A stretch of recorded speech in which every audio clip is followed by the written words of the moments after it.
Hi everyone, I'm Haley Guest, one of the interim board members, and I'm really excited and happy to be welcoming our keynote speaker up for the morning.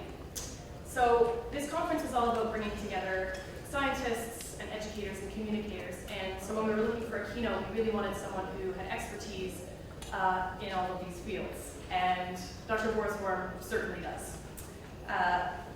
So he's experienced with scientific research. He has over 90 published papers in marine ecology and conservation biology. But he's also an incredibly talented communicator and works a lot with outreach through his program on CBC, as CBC's Oceans Guide, and with a new exciting program that he's working on called Ocean School, which I'm sure we're going to hear about today. So if you could all please help me welcome Dalhousie University's Dr. Boris Worm.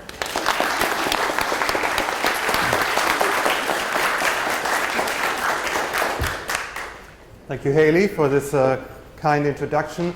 I have to admit, contrary to what Haley said, I didn't feel fully qualified when I signed up for this, because my interest in ocean education as opposed to science or communication is quite new. And I certainly can't claim that I know the Canadian landscape that well. That's why I'm here. Flying here, I reflected on the fact that I'm connecting to a new community, which I hope will become my community for the next 10 or 20 years, moving away somewhat from science towards education and communication as a key theme of my work. And so I changed the subtitle of my presentation from Canadian perspective to personal perspective, because I'm really not qualified to talk about the Canadian perspective.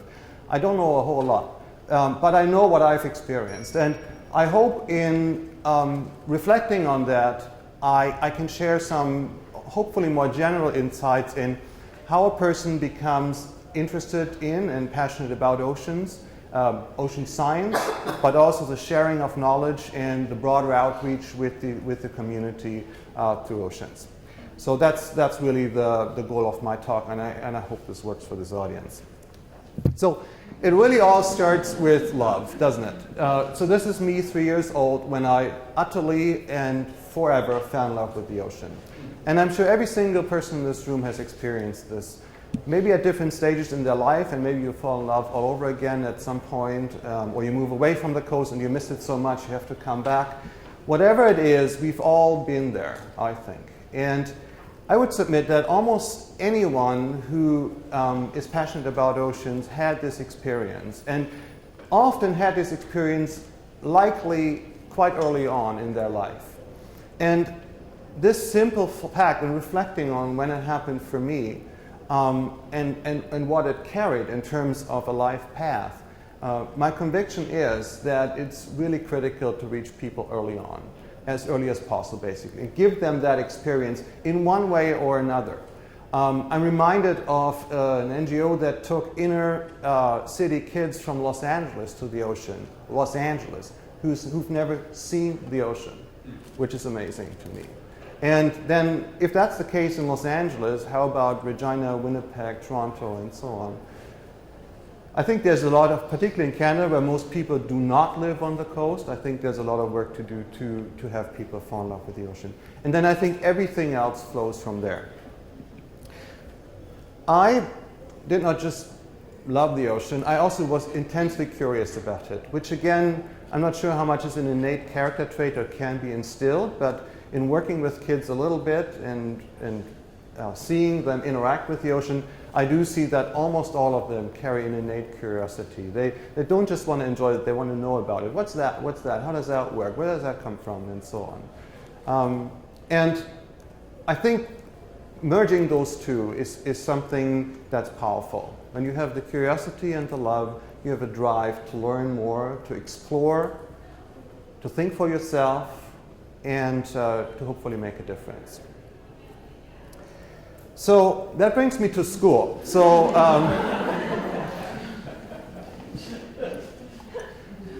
when I was about 9 years old or so, I was really failing in math.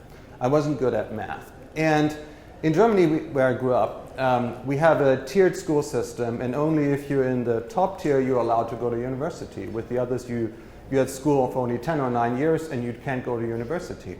So my teacher sat down my parents, said, this boy, and I quote, has an innate inability to do natural sciences. Just can't do it. So because that's such a big part of our education, he has to go to that other school and unfortunately won't be able to study. So really I shouldn't be here, according to this teacher. And I like to tell that story because it really shows how a single person can wreck it. Or in this case, my parents didn't allow her to wreck it. And they said, no, we don't believe that. And they kept me going, and I got over it, and it all went well from there on. So, so that's really important. And this brings me to a larger theme. There's love, there's curiosity, those are within me, but then there's support. And we all need support. And we need support from parents, from teachers, from educators, from the broader community. And I think throughout my talk, I want to reflect on that bit as well.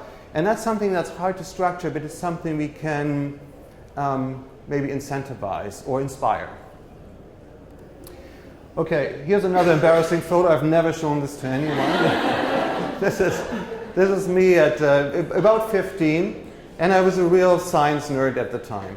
So I don't know whether I tried to prove my teacher wrong. I don't think so. I was just so curious about the world, and I wanted to find out for myself. So I read a lot. This is, I think, my 15th birthday, so I got all kinds of books about the state of the planet and chemistry books and books about the environment. I was developing a really keen interest in the environment, environmental questions. But also chemistry, there's a chemistry kit here.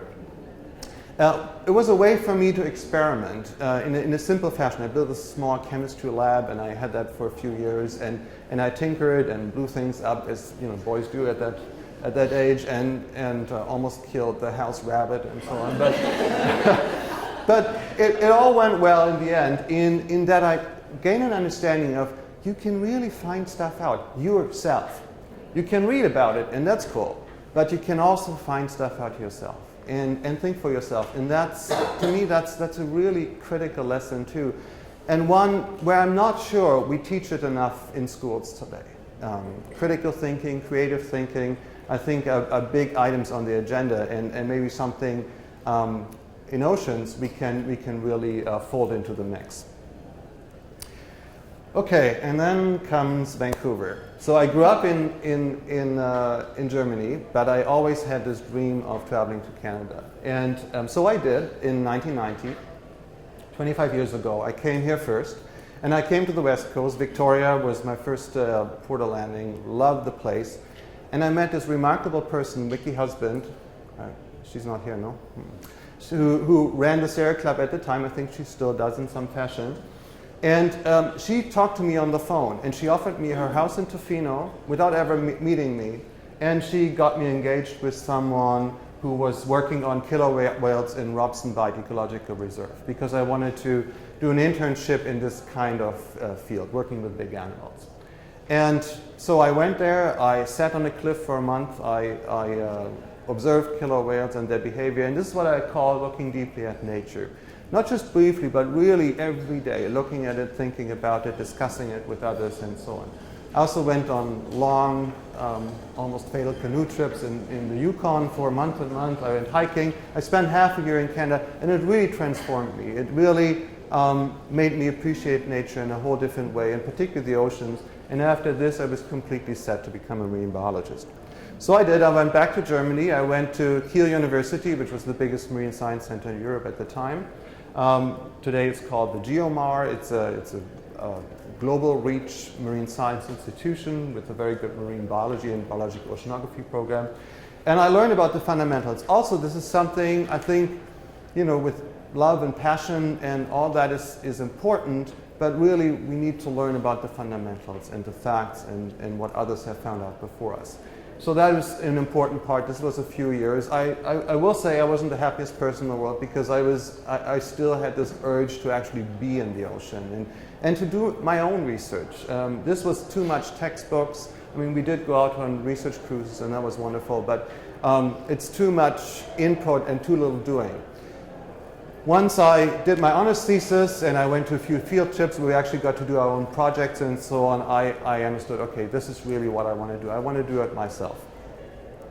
So I started asking questions, and characteristically I came back to Canada to do that, this time to the East Coast, to Dalhousie University, where I did a master's project on the zonation of intertidal seaweeds on the rocky shore using classical community ecology tools like exclusion experiments and grazer assays and things like that, looking at competition and grazing. I lived in a small seaside community in a little cabin without running water, probably the happiest year of my life.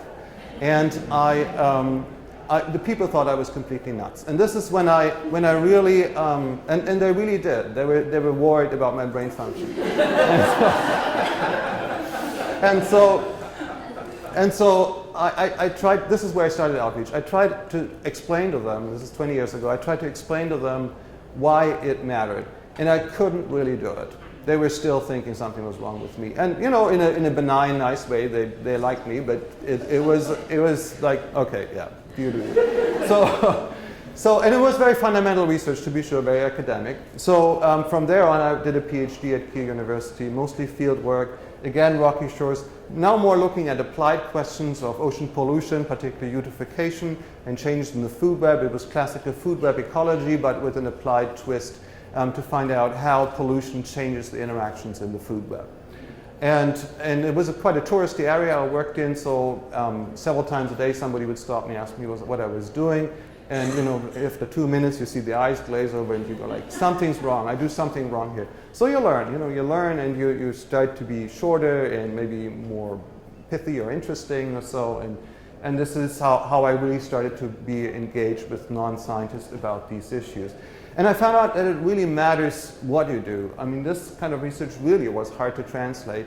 But then there's equally interesting, equally maybe cutting-edge research that is very applied, and where people, oh yeah, I get that. Yeah, it's fish habitat. Okay, so we need to take care of that.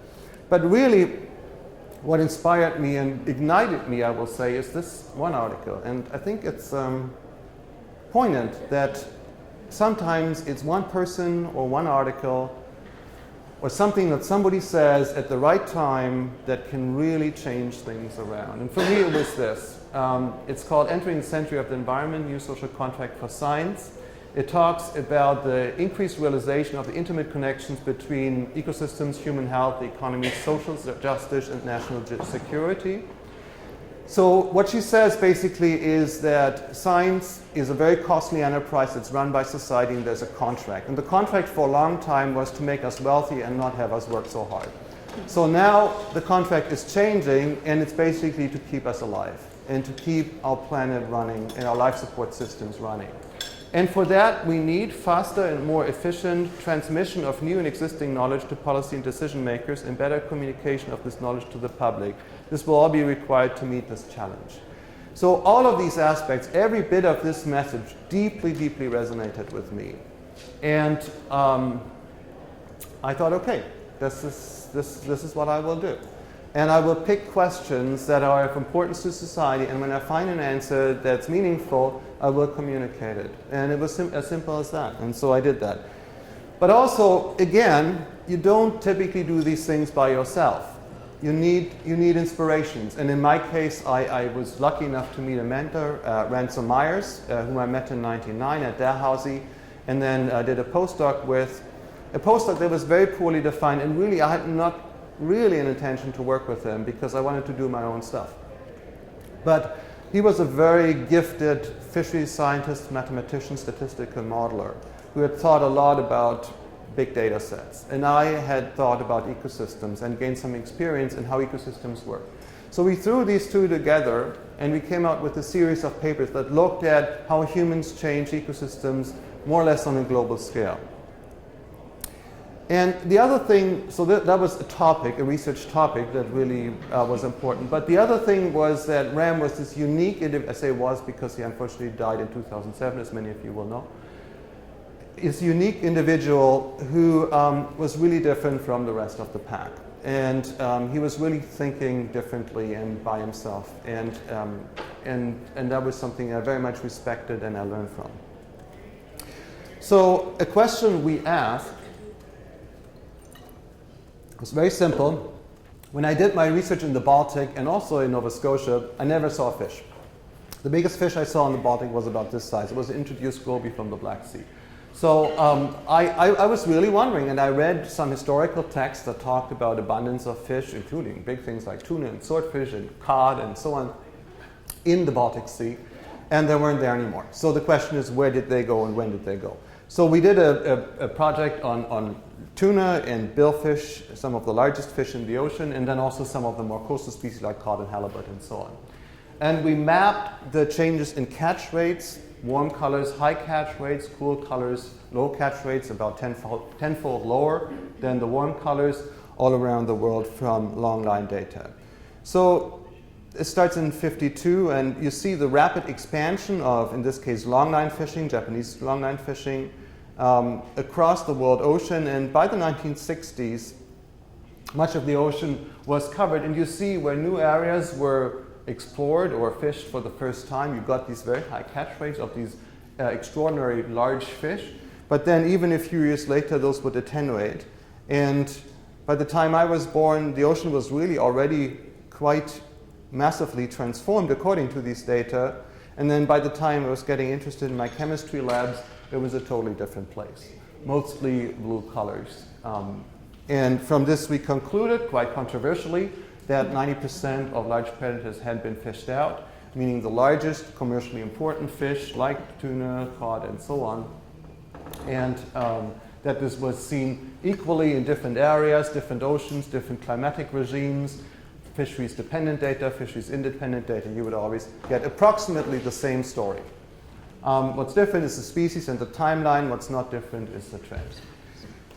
So to me, again, this was for me personally, there was Daniel Pauly's groundbreaking work in the 1990s that had already sensitized us to that something was going on the global scale. But this really put it on a map.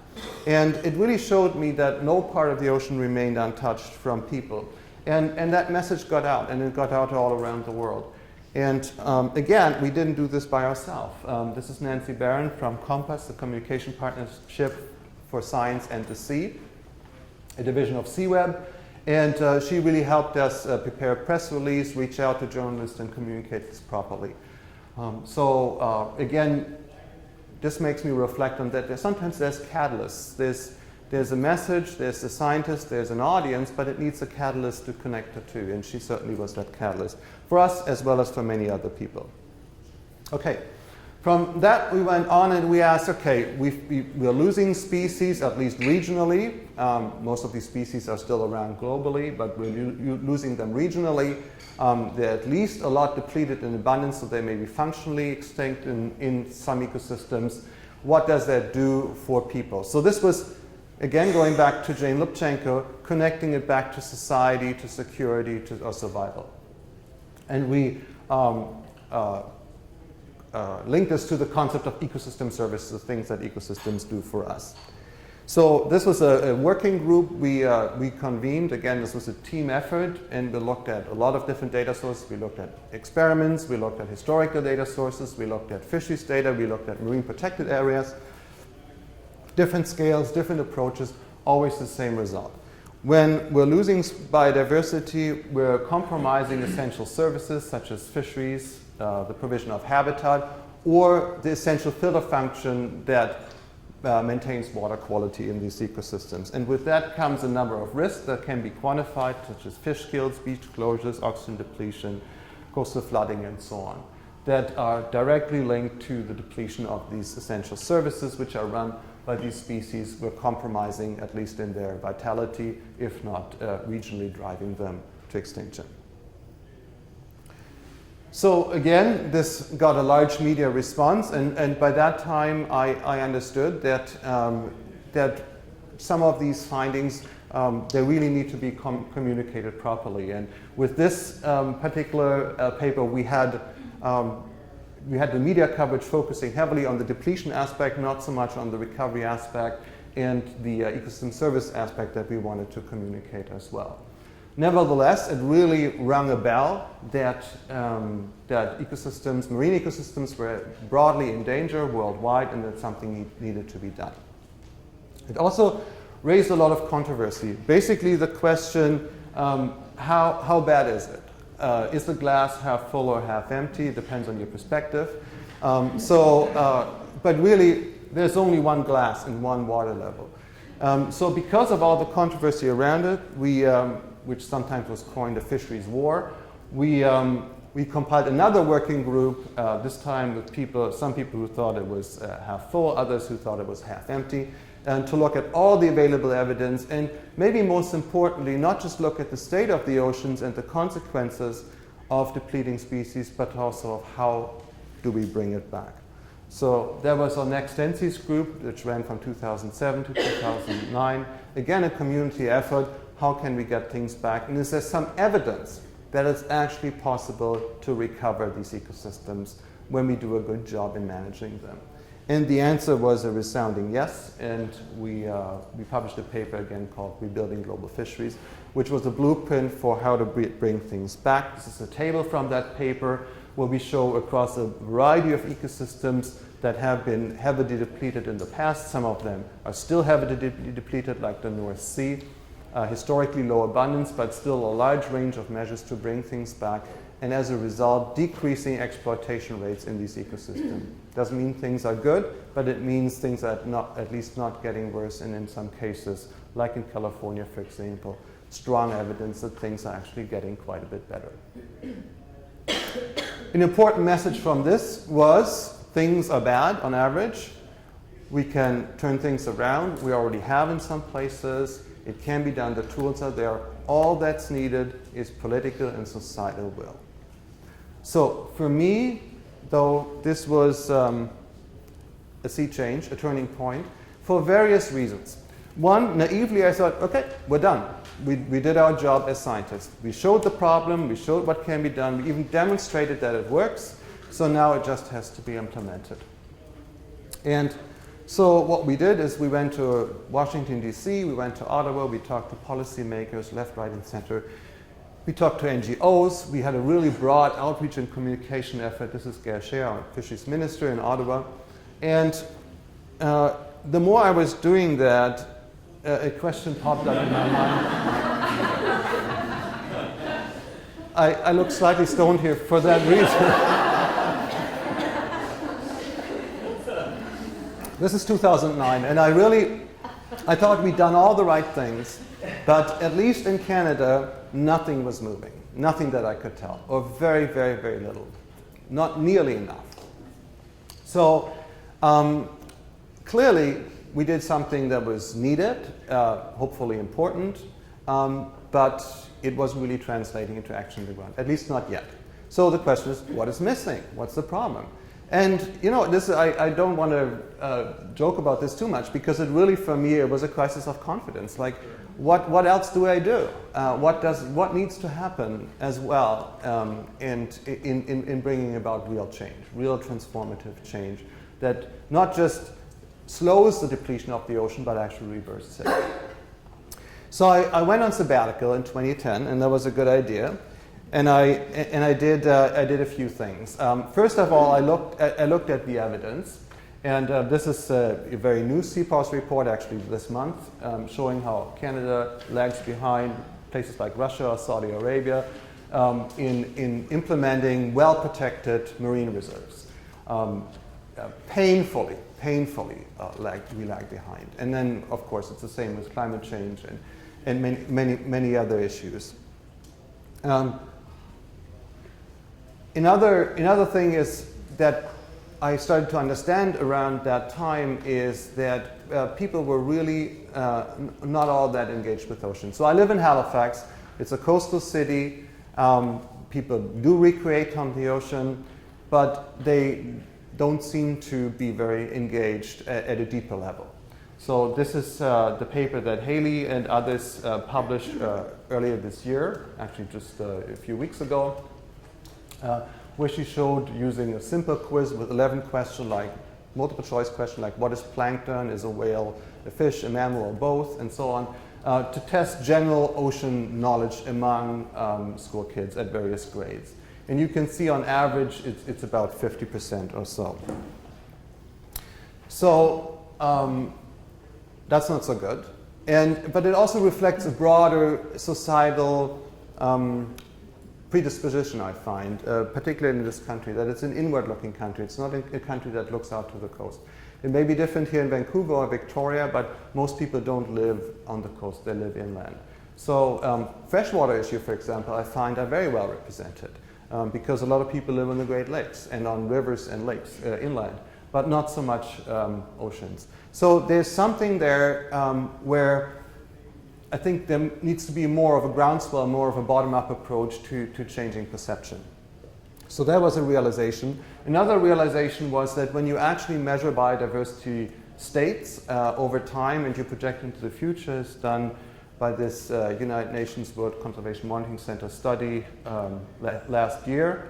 You see, no surprise, that the pressures are worsening on average, the ecosystem states, biodiversity is still declining, benefits stable or declining, this is the services, not very well quantified, and this is the good thing, the responses are improving. So we're pushing harder and harder for conservation, and we're doing it, but still on average it's not enough.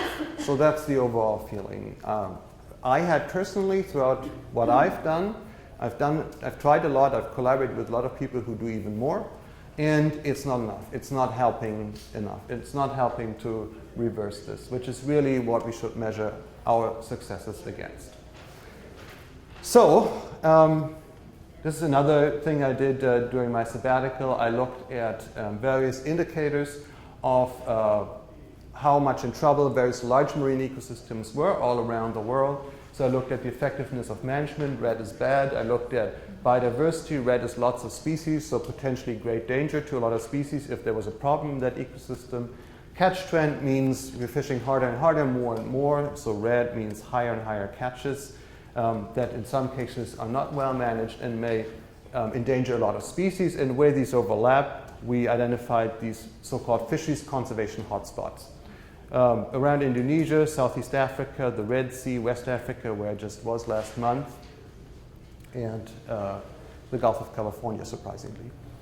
So those are some of the places I'm really worried about, and I could give another 1-hour talk about the worries I have and the things I've seen when I visited, but I want to talk about something else, because something really shifted for me again this year in my sabbatical, because I did all this work, but I also did 3 other things. First, I learned French, which is always a good idea.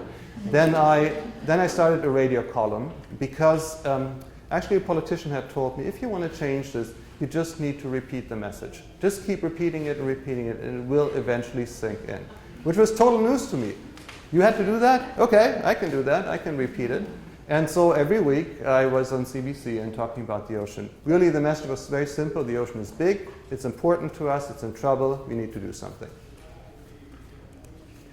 And I went to this place, and sometimes you have to go far away to understand something. So I went to the other end of the planet. This is actually in Indonesia, right at the center of where the trouble spot is that we identified. And also just so happens to be the pinnacle of global marine biodiversity.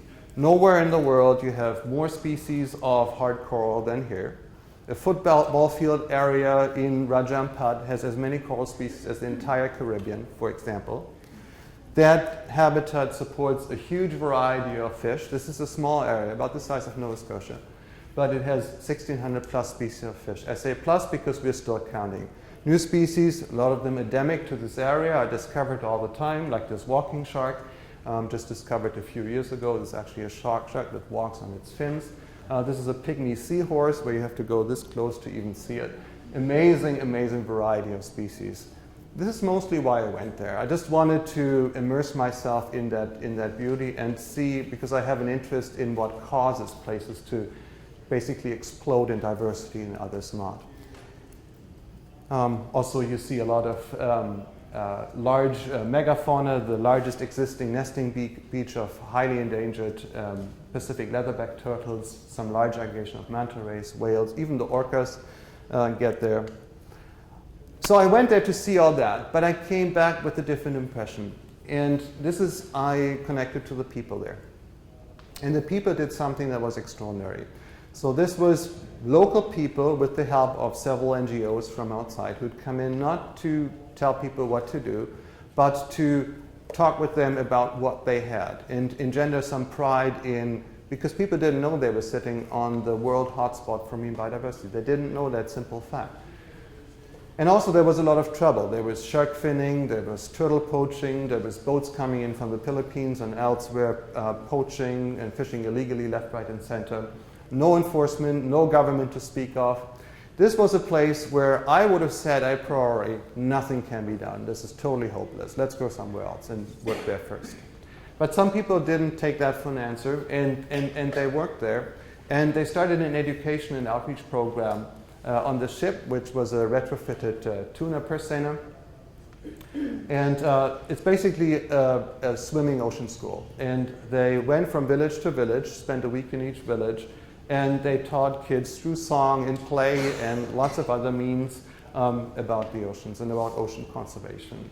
And I was on this boat and I saw what it did, and it really changed my world, because it can be done. It really can be done, and it's transformative. And it's very transformative in this region, which now has a huge protected area network, again designed by the people, for the people, with the help of scientists, that actually two independent efforts, one entirely scientific based on data, one entirely based on local traditional knowledge, coming up with a representative network. In the end, the networks that they came up with overlapped over 90%. People know what's important. And so there was a strong incentive to protect it, and they did. Much, much faster than we could ever do here in Canada. And I dove in these areas, and I saw the small sharks coming back. I saw the corals recruiting again after bomb fishing and all the other insults. And it's really, really a hopeful story. So for me, this going there was about finding hope. And that hope came mostly through this education outreach program with the kids I saw, who for the first time in their lives got goggles to see underwater and see what they had, to see for themselves, to explore for themselves. And you can see what it did to them. This is what it looks like. And this is where I want every single Canadian kid to be. Maybe not in this place, that would be nice. But I mean, I learned diving actually off Vancouver Island. This is where I did my first open water dives in 1990. It's just as spectacular, just as amazing. People just need to see it. Okay, so that experience really put me on a different path, and I still did the science and was still publishing, and we're working on solutions to bycatch and climate change and lots of other problems. But more and more I feel myself gravitate towards working with young people. This is Anisha Rajaselvan. She's originally from Sri Lanka. She's the daughter of a colleague of mine at Dalhousie, and she's the brightest girl I've ever met, period. And she wanted to learn about oceans, so she was interning in my lab for a week, and we worked on a radio column together and did a radio column on overfishing of reef fish for the aquarium trade, which Sri Lanka is a major exporter of. And seeing her and how she was finding her voice and how amazing she was on air, and reflecting on my own history, you know, back from when I was basically a lunatic to the local people, to someone who can speak meaningfully to others about the oceans. I think this is really important. Finding your voice, and not everybody has the same voice, and radio is just something that works for me. Other media are better for others. Some don't want to do media at all. They want to talk directly to people. I think we all need to find our own niche where we work most effectively. And then it's also about finding support. Again, this theme, finding the right team. And I think I found a good team in the National Film Board of Canada. We're doing a project together, or we're actually not yet doing it, but we're conceptualizing a project called Ocean School, which I want to show you a quick video about. This is some filming we did in Cocos Island, Costa Rica, trying to bring ocean education into schools.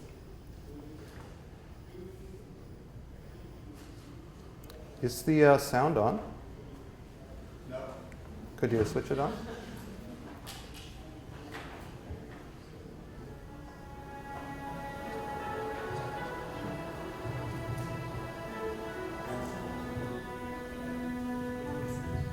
The ocean defines our planet. It is the cradle of all life, regulates our climate, and is home to most life on Earth. In fact, every second breath we take comes from the ocean. And we carry the ocean inside all of us.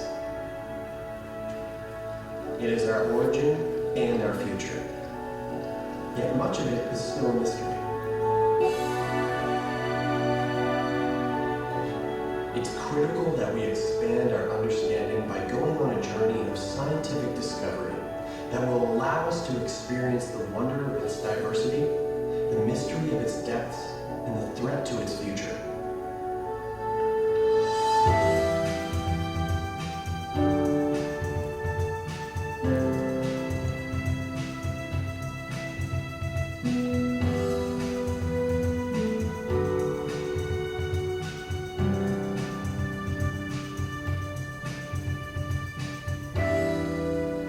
My name is Boris Worm, and I'm a professor of marine biology at University.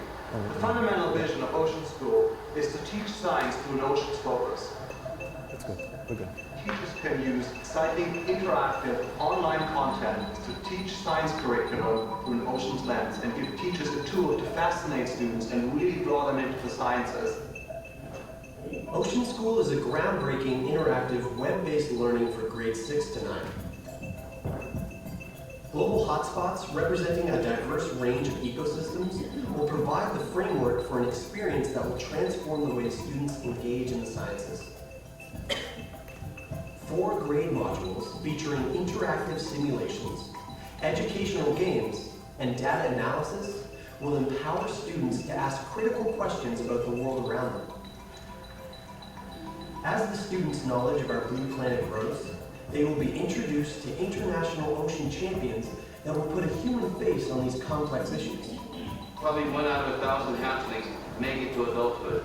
Now, by saving these nests and putting them in the hatchery, we bring that hatching success up to about 90–95%, so we increase the chances. We actually blew the whistle on shark finning in 1997. Costa Rica is one of the first nations to invent or to come up with shark finning legislation. Students will join these champions and will be taken from the classroom to scientific expeditions exploring the frontiers of ocean knowledge.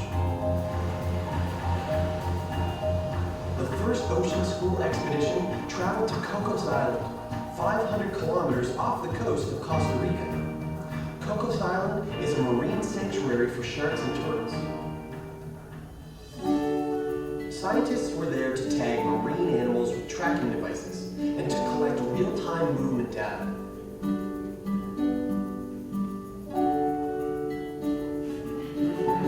We're collecting some of the first known information on turtle growth rates of hospitals in the eastern tropical Pacific. 1, 2, 3. Through Ocean School, not only will students be transported on exciting expeditions, they will also be able to analyze and interact with the real-time data in the classroom.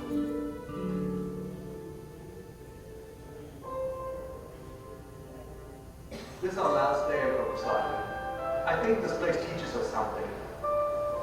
What we found here was an incredible abundance of diversity of marine animals that we want to bring right into the classroom to show kids what the ocean looks like, how it works, and what is possible if we all work together in better protecting the oceans. I hope you can join us in making Ocean School a reality in classrooms across Canada and the world.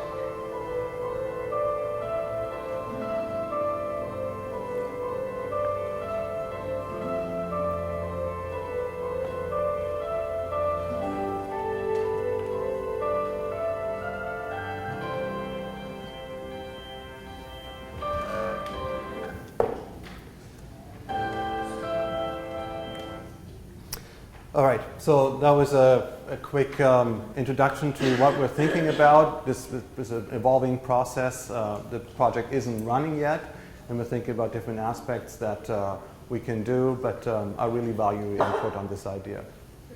Okay, so to wrap up, some of the lessons I learned in this, again, quite personal journey, but you know, when I go to graduate schools now, say I gave a talk at Guelph recently, and I talk to the graduate students afterwards. 9 out of 10 questions I get is not about the science. It's about outreach and education.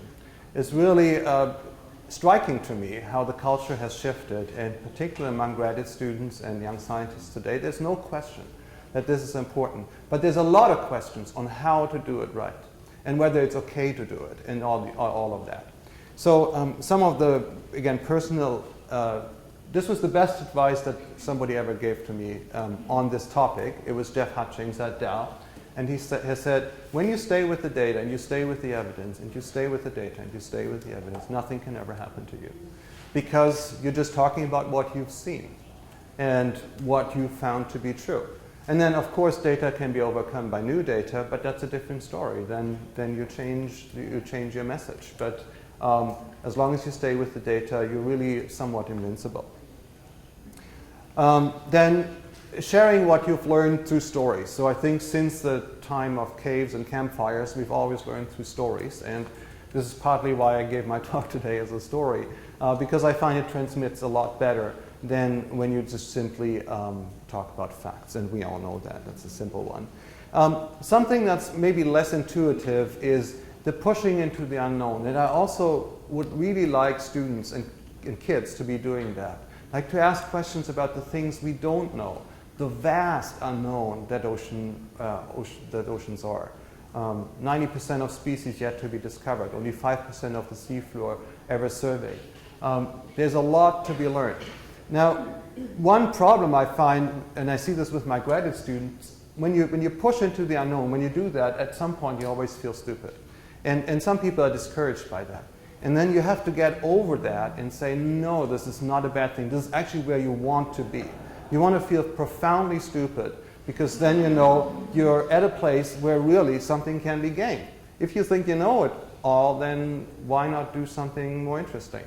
So this is something I think that really needs to be pushed into schools and people's minds.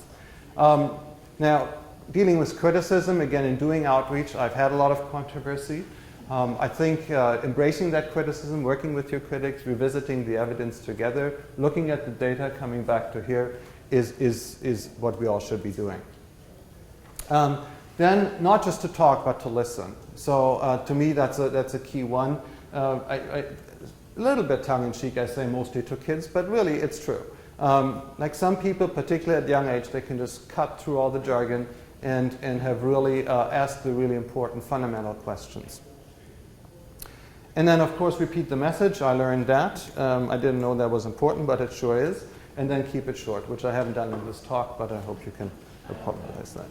So to wrap up, and I had to put this in after listening last week to this fantastic CBC Radio 1 Ideas series called Science Under Siege by Mary Link out of Halifax.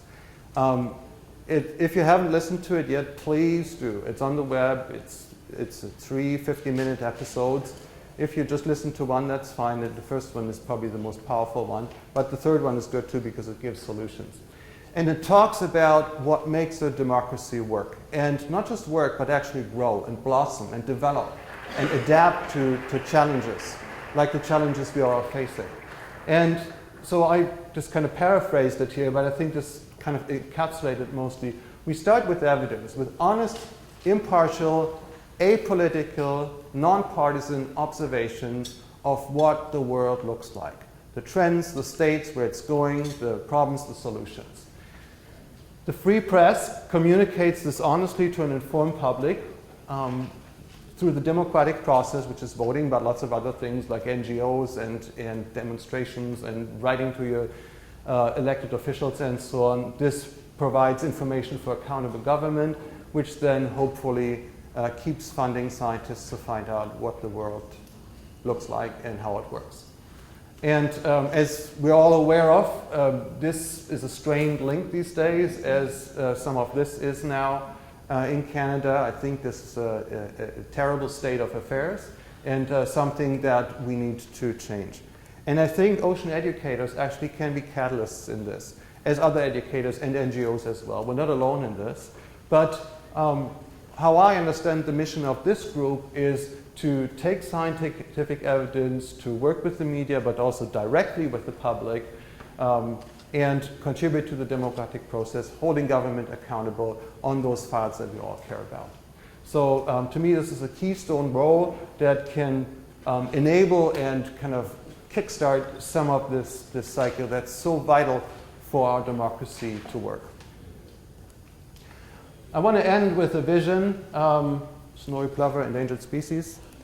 My vision is for, and this is just came out of the top of my head, but it's that we are an ocean nation. We have the longest coastline in the world. I call us the ocean superpower, which knows and celebrates its marine connections, hopefully at some point, engages all Canadians in ocean exploration, works together to restore, protect, and sustain ocean health, and inspires people around the world to become ocean literate.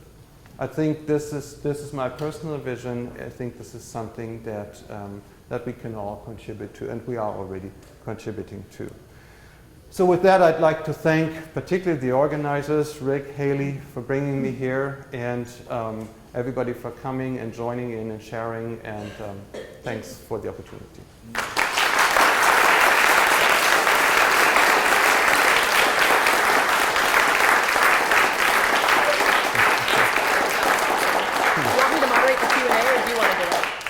Why don't you do it? Sure. Thank you so much, Boris. We have time for Q&A, and so if anyone has a question, let's do hand style. You show so much beautiful footage of tropical places and the high diversity there, and you're working a lot with ocean literacy, just saying so in Canada.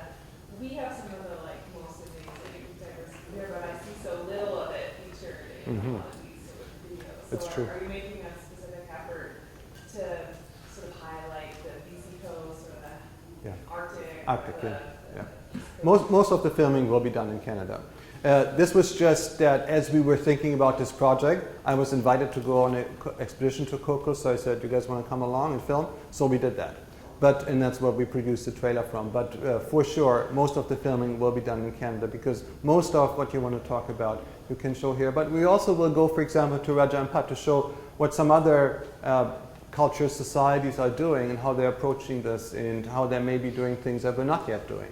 And then connect to their way of life and so on. So it's thought as a global reach project because number one, there's only one ocean and it connects everybody. And so we can't just work in Canada, but there is a heavy focus on Canada. Of course, the National Film Board also has that mandate. So, yeah.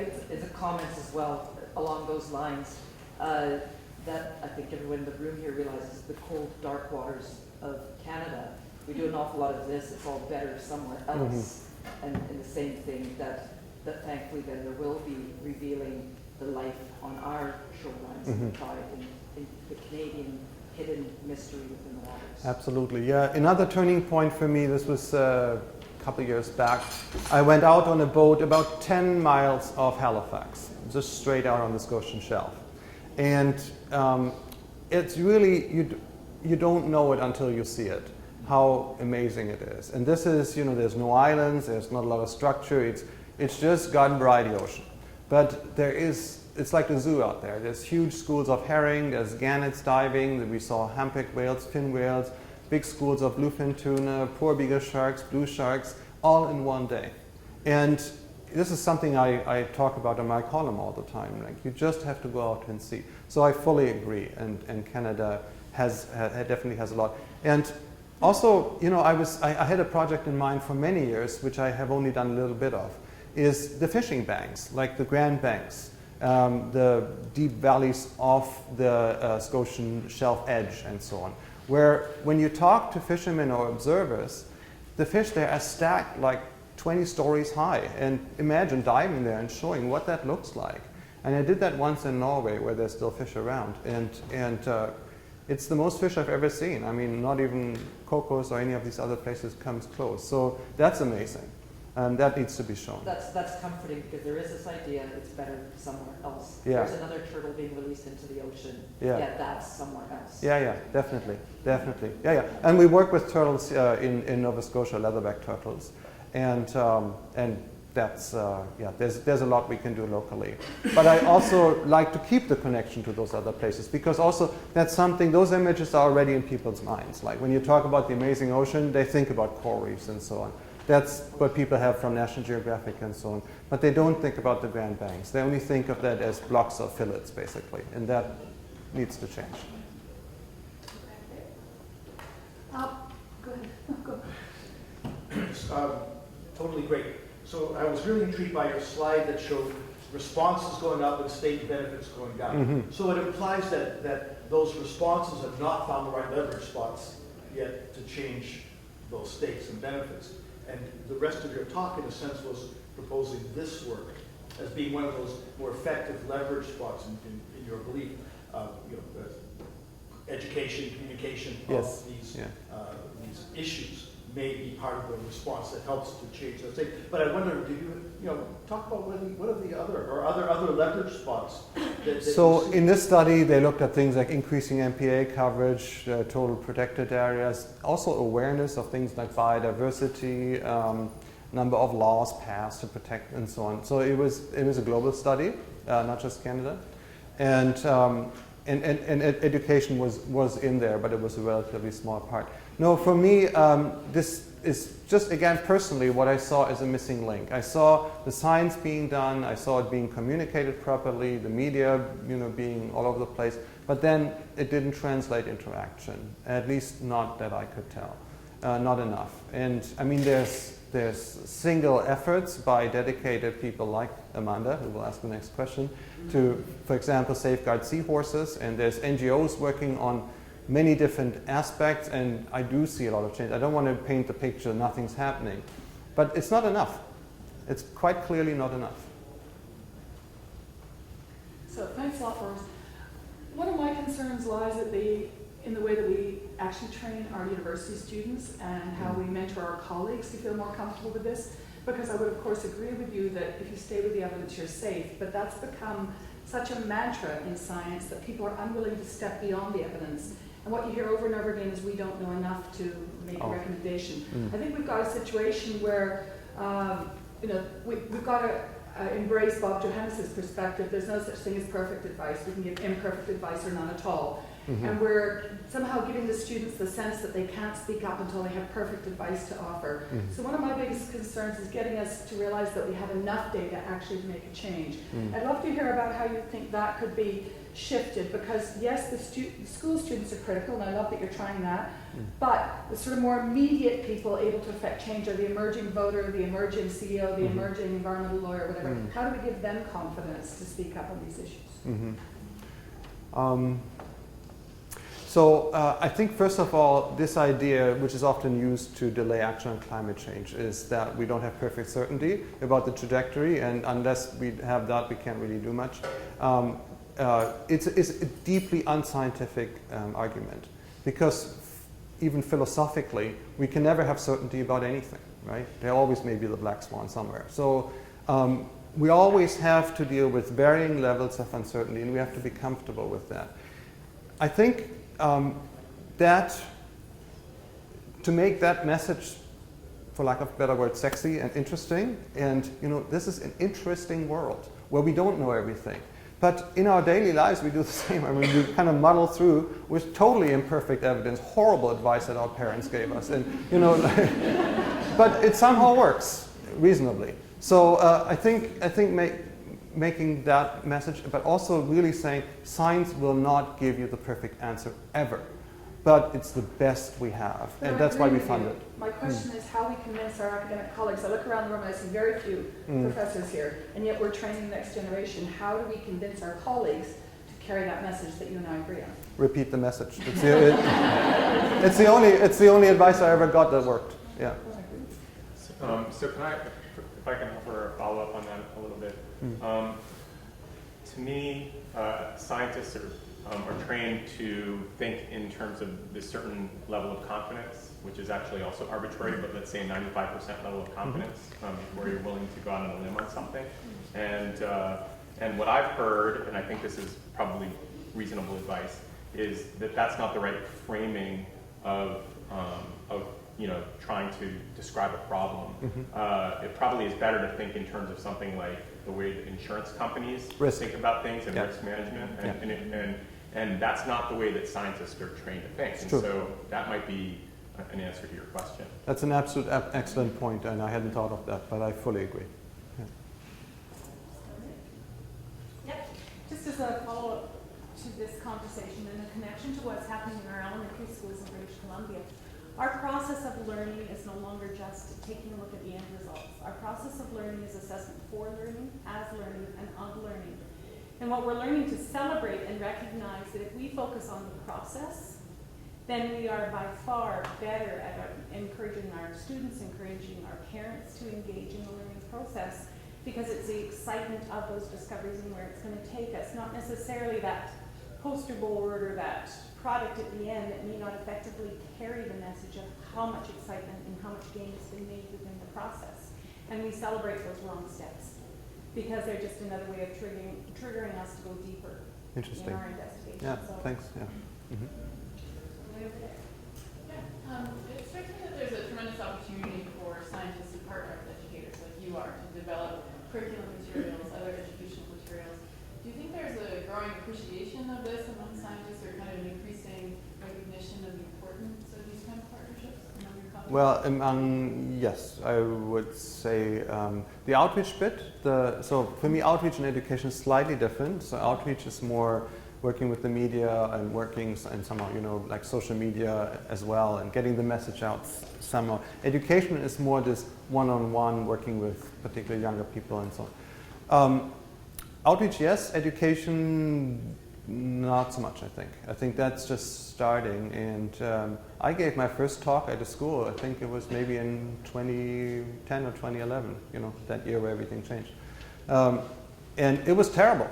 Like, really, it was one of the worst experience I ever had because it was a 10th grade ocean. There's an oceans class, but I found out people typically take it because it's an easy class, an easy science class, science credit. And my impression was none of the students actually wanted to be there. And I gave a science-y talk, I cut down on graphs and so on, but still there was some terrible. It really, I didn't connect at all. It was really, really hard. And I did it again half a year later with a similar result. And then I was really thinking, I had to think about where are they at? What do they care about? And I found a few things that I also weren't intuitive to me because I didn't care about it that much at that time. So one was competitiveness. They were very competitive. So now I start all my talks with a quiz, and I say, you have to do better than the last school I talked at. And that works, really works. And then another one I found out was money. They really care about money. So, so one fact, I talked about bluefin tuna and how endangered they are, and then that they are so endangered because they're so valuable. And one of them asked, how valuable? And I said, well, there was one that was like $1.5 million, but they have several tens of thousands per fish. And they said, do we have them here? Yes, we have them here. So, it was a totally different connection than I would have made. So now and then this ocean school thing is partly because we know they spend most of their time on touchscreens. So how can we meet them on their touchscreen and pull them into a different direction? Was that an answer to your question? How do you manage as scientists to make so much space for outreach in your career? Because it's quite rare, too rare still, and maybe there's a need for more science communication courses for people studying science. For sure there's a need for that. But is it careful planning or just putting aside some time for research to put more time into outreach? Yeah, not much planning. No. So I have to say I stumbled into this somewhat, and it wasn't a deliberately chosen path at all, like so many things, I guess. It does take significant time. Yes, I will say that. Now I would say that I spend about 1/4 to 1/3 of my time on outreach and education. So that's probably more than any of my colleagues at the department. And what I'm finding, which is really nice, is that the university really values that, and they're encouraging it, and they're also I don't have any other committee duties because of it, and so that's good. But it's somewhat of an anomaly still, I think. Yeah, but then again, I don't think everybody has to do it. I mean, we have there's you could call it a value chain or so, from the idea to the discovery to the communication to the action, and you need people every step along the way. Not everybody can do everything. So, yeah. Question in the back? Sort of following that question, I often think of rarity in outreach among scientists.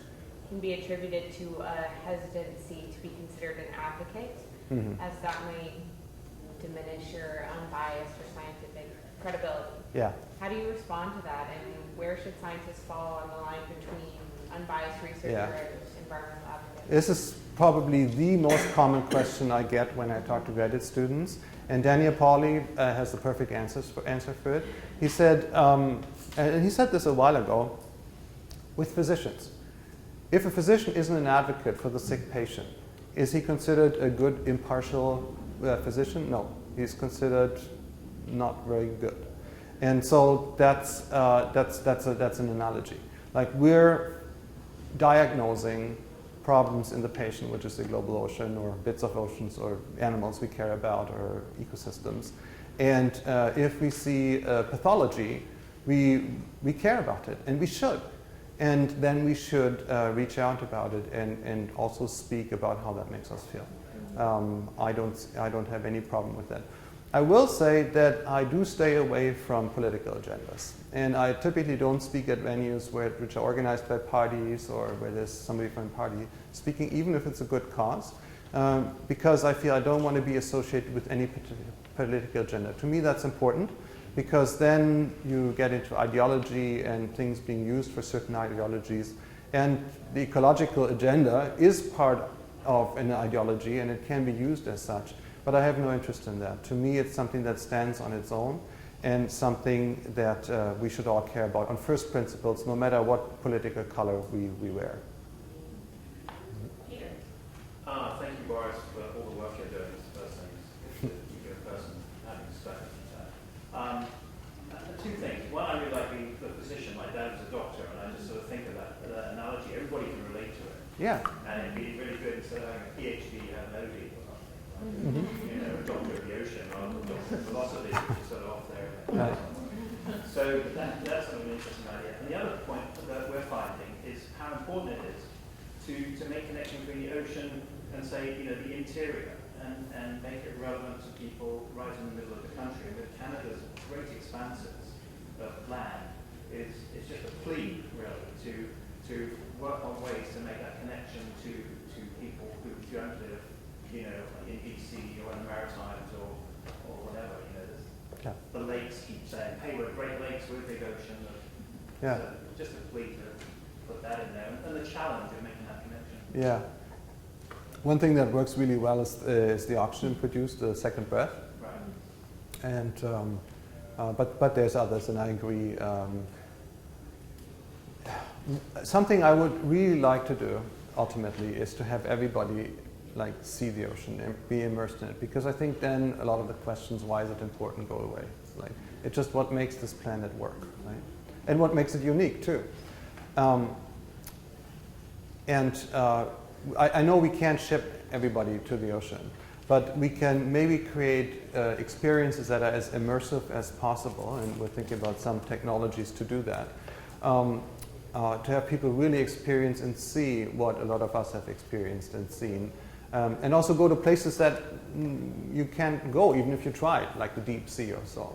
What does it feel like? And I think scientists are actually, you know, for all what we're worth, we're a good vehicle to do that, because there is the excitement, there's the passion, there's the wonder, there's the curiosity, there's the digging in. And I think this is something that, naively maybe, I think that students may connect to. You know, because we're kind of like kids a little bit in that way. And so there's a connection, at least I feel it. Yeah.